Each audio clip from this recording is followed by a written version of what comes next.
Cette question, où se cache l'Espérance? Au fond de l'eau, près de l'archipel des Glénans, car ce navire appartenait à la Compagnie des Indes et c'est à son retour du Bengale que le navire a coulé avec une partie de sa cargaison. L'épave n'a jamais pu être localisée, alors une campagne de prospection des fonds marins vient juste d'être lancée.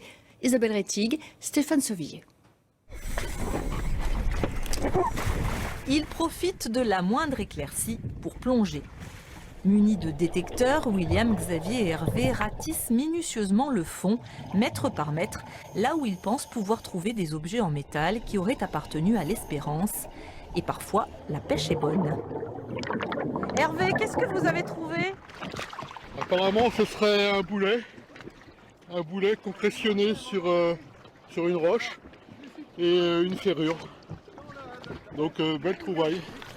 Mais pour l'instant, impossible de savoir si ces deux pièces appartiennent ou non à l'Espérance. Il ne s'agit que d'hypothèses.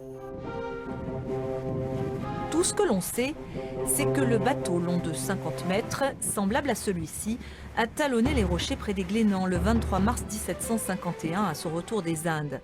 Tout l'équipage a pu rejoindre les îlots et sauver une partie de la cargaison, composée surtout de bois exotiques et de textiles, des cotonnades indiennes comme celle-ci. Mais les trois quarts ont sombré avec le bateau.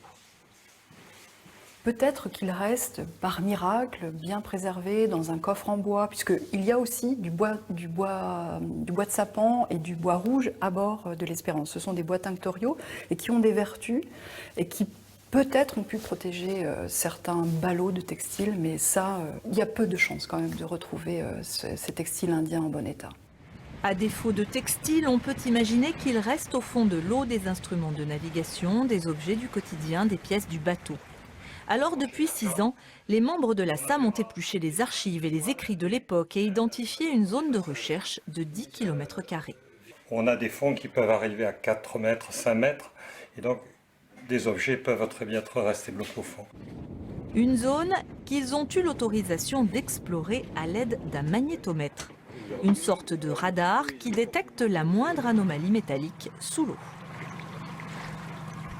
Les anomalies vont nous permettre après donc de faire un pointage sur une carte électronique. Et c'est sur cette carte électronique, nous aurons plusieurs points qui vont être vérifiés après.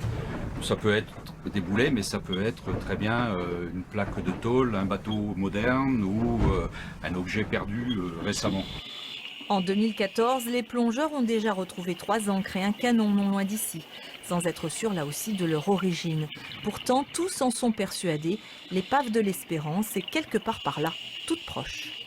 On sait quand même quels étaient les vents et que les vents étant nord-ouest, il n'a pas pu remonter sur les îles. Donc il est forcément dans le sud, dans l'est des îles. Néanmoins, les recherches pourraient durer plusieurs années et nécessiter un important budget. Tout dépendra du résultat de cette campagne de prospection.